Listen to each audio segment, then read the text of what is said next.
ಜಿಲ್ಲೆಯ ಶ್ರೀನಿವಾಸಪುರ ತಾಲೂಕಿನ ಯಲ್ದೂರು ಹೋಬಳಿ ನಿಲಟೂರು ಗ್ರಾಮದಲ್ಲಿರುವ ಶ್ರೀ ಚೌಡೇಶ್ವರಿ ದೇವಿ ದೇವಾಲಯದಲ್ಲಿ ತೃತೀಯ ವರ್ಷದ ವಾರ್ಷಿಕೋತ್ಸವ ಹಾಗೂ ದೀಪೋತ್ಸವ ಕಾರ್ಯಕ್ರಮವು ಭಕ್ತಿ ಭಾವದಿಂದ ಅದ್ದೂರಿಯಾಗಿ ನೆರವೇರಿತು. ಬ್ರಾಹ್ಮಿ ಲಗ್ನದಲ್ಲಿ ಆರಂಭಗೊಂಡ ಈ ಧಾರ್ಮಿಕ ಕಾರ್ಯಕ್ರಮದಲ್ಲಿ ದೇವತಾ ಪೂಜಾ ಕೈಂಕರ್ಯಗಳು ಶಾಸ್ತ್ರೋಕ್ತವಾಗಿ ಹಮ್ಮಿಕೊಳ್ಳಲಾಗಿತ್ತು. ಬೆಳಗ್ಗೆ 6 ಗಂಟೆಗೆ ಗಣಪತಿ ಹೋಮದಿಂದ ಆರಂಭಗೊಂಡ ಪೂಜಾ ಕ್ರಮದಲ್ಲಿ ನವಗ್ರಹ ಹೋಮ, ಅಷ್ಟಬಂಧನ ಪೂಜೆ, ಸ್ವಸ್ತಿ ವಾಚನ, ಅಂಕುರಾರ್ಪಣ, ಧ್ವಜಾರೋಹಣ, ಮಹಾಮಂಗಳಾರತಿ, ಚಂಡಿ ಹೋಮ ಸೇರಿದಂತೆ ಹಲವು ವೈದಿಕ ಕಾರ್ಯಕ್ರಮಗಳು ನಡೆಯಿತು. ಈ ವೇಳೆ ಶ್ರೀ ಚೌಡೇಶ್ವರಿ ದೇವಿಗೆ ಚಂದನದ ಅಭಿಷೇಕ, ವಿಶೇಷ ಹೂವಿನ ಅಲಂಕಾರ ಹಾಗೂ ತಂಬಿಟ್ಟು ದೀಪಗಳ ಅರ್ಪಣೆ ಭಕ್ತಿಪೂರ್ವಕವಾಗಿ ನೆರವೇರಿತು. ದೇವಾಲಯದ ಆವರಣದ ದೀಪಗಳ ಬೆಳಕಿನಿಂದ ಝಳಪಿಸಿ ಭಕ್ತರಲ್ಲಿ ಆಧ್ಯಾತ್ಮಿಕ ಉತ್ಸಾಹವನ್ನು ಮೂಡಿಸಿತು. ಸುತ್ತಮುತ್ತಲಿನ ಗ್ರಾಮಗಳಿಂದ ಆಗಮಿಸಿದ ಭಕ್ತಾದಿಗಳು ಸಾಂಪ್ರದಾಯಿಕ ಉಡುಪುಗಳನ್ನು ಧರಿಸಿ ಕುಟುಂಬ ಸಮೇತರಾಗಿ ದೇವಿಗೆ ತಂಬಿಟ್ಟು ದೀಪಗಳನ್ನು ಅರ್ಪಿಸುವ ಮೂಲಕ ದೀಪೋತ್ಸವಕ್ಕೆ ವಿಶೇಷ ಮೆರುಗು ತಂದರು. ಈ ಸಂದರ್ಭದಲ್ಲಿ ಮಾತನಾಡಿದ ದೇವಾಲಯದ ಪ್ರಧಾನ ಅರ್ಚಕರಾದ ಎನ್ ರಾಮಯ್ಯ ಅವರು, ದೇವಿಯ ಪವಾಡದಿಂದ ತನಗೆ ಉದ್ಯೋಗ ದೊರೆತಿದ್ದು, ಈ ಬಳಿಕ ದೇವಿಯ ಮೇಲಿನ ಅಪಾರ ನಂಬಿಕೆಯೊಂದಿಗೆ ತಮ್ಮ ದುಡಿಮೆ ಹಾಗೂ ಪತ್ನಿಯ ಸಹಕಾರದಿಂದ 2024 ಡಿಸೆಂಬರ್ನಲ್ಲಿ ಈ ದೇವಾಲಯವನ್ನು ನಿರ್ಮಾಣ ಮಾಡಲಾಗಿದೆ ಎಂದು ತಿಳಿಸಿದರು. ಕಾರ್ಯಕ್ರಮದ ಅಂತ್ಯದಲ್ಲಿ ಭಕ್ತರಿಗೆ ತೀರ್ಥಪ್ರಸಾದ ವಿತರಿಸಲಾಯಿತು. ಭಕ್ತಿ, ಶ್ರದ್ಧೆ ಹಾಗೂ ಸಂಭ್ರಮದೊಂದಿಗೆ ತೃತೀಯ ವರ್ಷದ ದೀಪೋತ್ಸವ ಯಶಸ್ವಿಯಾಗಿ ಸಂಪನ್ನವಾಯಿತು.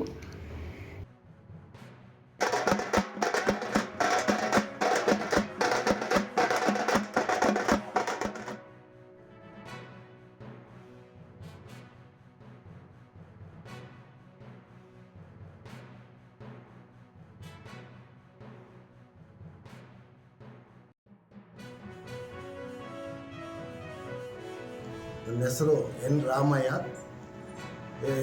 ಕೋಲಾರ ಜಿಲ್ಲೆ ಶ್ರೀನಿವಾಸಪುರ ತಾಲೂಕು ನಿಲಟೂರು ಗ್ರಾಮ, ಯಲ್ದೂರು ಹೋಬಳಿ. ನಮ್ಮ ತಂದೆ, ತಮ್ಮ ತಾಯಿ ರಾಮಕ್ಕ ಮತ್ತು ನಾರಾಯಣಪ್ಪ ಅವರ 5ನೇ ಪುತ್ರನಾಗಿ ನಾನು 30 ವರ್ಷ ಆದರೂ ಕೂಡ ನನಗೆ ಯಾವುದೇ ಸರ್ಕಾರಿ ಉದ್ಯೋಗ ಸಿಗಲಿಲ್ಲ. ಆವಾಗ ನನಗೆ ಅಮ್ಮ, ನಾನು ಸ್ವಲ್ಪ ಸಭ್ಯತವಾಗೂ ಬದುಕಲಿಲ್ಲ. ಆದರೂ ಅಮ್ಮನವರು ನನಗೆ ನಾನು ಸಾಯಬೇಕು ಅಂತ ನಿರ್ಧಾರ ಮಾಡಿದಾಗ, ಪ್ರತಿದಿನ ತಲೆ ಕೆಳಗಡೆ ನಾನು ಹಗ್ಗ ಇಟ್ಕೊಂಡು ಸಾಯಬೇಕು ಅಂತ ನಿರ್ಧಾರ ಮಾಡಿದಾಗ, ಒಂದಿನ ಮನೆ ಹತ್ರ ಬಂದು ಸೂಲ ಹಿಡ್ಕೊಂಡು ನನ್ನ ಗಳ್ಳಪಟ್ಟಿ ಹಿಡ್ಕೊಂಡು, ಕತ್ತಿನ ಪಟ್ಟಿ ಹಿಡ್ಕೊಂಡು ನಾನು ಆಕಾಶದಲ್ಲಿ ಎತ್ಕೊಂಡು ಹೋಗಿ ಒಂದು ದೇವಸ್ಥಾನ 3 ಸುತ್ತ ಹಾಕಿ, ಆಮೇಲೆ ಒಂದು ಮಾಡಿ ಮೇಲೆ ಬಿಟ್ಟರು. ಮಾಡಿ ಮೇಲೆ ಬಿಟ್ಟ ಮೇಲೆ ಬೆಳಗ್ಗೆ 9 ಗಂಟೆಗೆ ನಮ್ಮ ತಂದೆಯವ್ರಿಗೆ ವಿಚಾರ ತಿಳಿಸಿದಾಗ, ನಿನ್ಗೆ ಒಳ್ಳೇದಾಗತ್ತಪ್ಪ ಅಂತ ಹೇಳಿದ್ರು. ಆಮೇಲೆ ನಮ್ಮ ದೊಡ್ಡಮ್ಮನ ಮಗ ಮುನಿಸ್ವಾಮಿ ಅಂತ ಕೊತ್ತಮಂಗಲ ತಾಲೂಕು ಆಫೀಸಲ್ಲಿ ಕೆಲಸ ಮಾಡ್ತಾಯಿದ್ರು. ಅವರು ಬೆಳಗ್ಗೆ ಬಂದು, ನೀನು ಕೋಲಾರ ಡೈರಿಯಲ್ಲಿ ನಿನಗೆ ಕೆಲಸ ನೋಡಿದ್ದೀನಿ ಬಾಪ ಅಂತೇಳಿ ನಾನು ಕರ್ಕೊಂಡು ಹೋದರು. ಆಮೇಲೆ ಅಲ್ಲಿ ರೂಮ್ ಮಾಡಿ ಅಲ್ಲಿ ಇಟ್ಟರು. ಅಲ್ಲಿ ನಾನು ಅಮ್ಮನ ಎತ್ಕೊಂಡೋಗಿ ತೋರಿಸಿದ ಜಾಗನೇ ಗಲ್ಪೇಟೆಯಲ್ಲಿರುವಂಥ ಚೌಡೇಶ್ವರಿ ದೇವಸ್ಥಾನ 3 ಸುತ್ತ ಹಾಕಿ ಆ ಮಾಡಿ ಮೇಲೆ ಬಿಟ್ಟಿದ್ದರು. ಆಮೇಲೆ ಅಮ್ಮನ ಈ ಕೆಲಸ ಸಿಕ್ಕಿದ ಮೇಲೆ ಅಮ್ಮನ ಮೇಲೆ ನನಗೆ ತುಂಬ ಅಪಾರವಾದ ಭಕ್ತಿ ಬಂತು. ಭಕ್ತಿ ಬಂದ ಮೇಲೆ ಒಂದಿನ ಕನಸಲ್ಲಿ, ನಮ್ಮ ತಂದೆಯವರು ತೀರ್ಕೊಂಡ ಮೇಲೆ ಕನಸಲ್ಲಿ ಬಂದು, ನಮ್ಮ ತಂದೆ, ನಮ್ಮ ತಾತ ಮುತ್ತಾತರಿಂದ ನಮ್ಮವರು ಭೂತ ವೈದ್ಯ ಮಾಡ್ತಾಯಿದ್ರು. ಅದರಲ್ಲಿ ಭೂತ, ಪ್ರೇತ, ಪಿಶಾಚಿಗಳಲ್ಲೆಲ್ಲ ಈಸಿಯಾಗಿ ಅವರು ಬಿಡಿಸ್ತಾಯಿದ್ರು. ಮತ್ತು ಗ್ರಹಚೇಷ್ಟ ಎಂಥದೇ ಇರಲಿ ಒಂದೇ ಒಂದು ದಿನದಲ್ಲಿ ಕೂಡ ವಾಸಿ ಆಗ್ತಾಯಿದ್ರು. ನಮ್ಮ ತಂದೆಯವರು ಅಂಥ ಇದರಲ್ಲಿದ್ದರು, ಅಂಥ ಬುದ್ಧಿವಂತರವರ ವಿಚಾರದಲ್ಲಿ.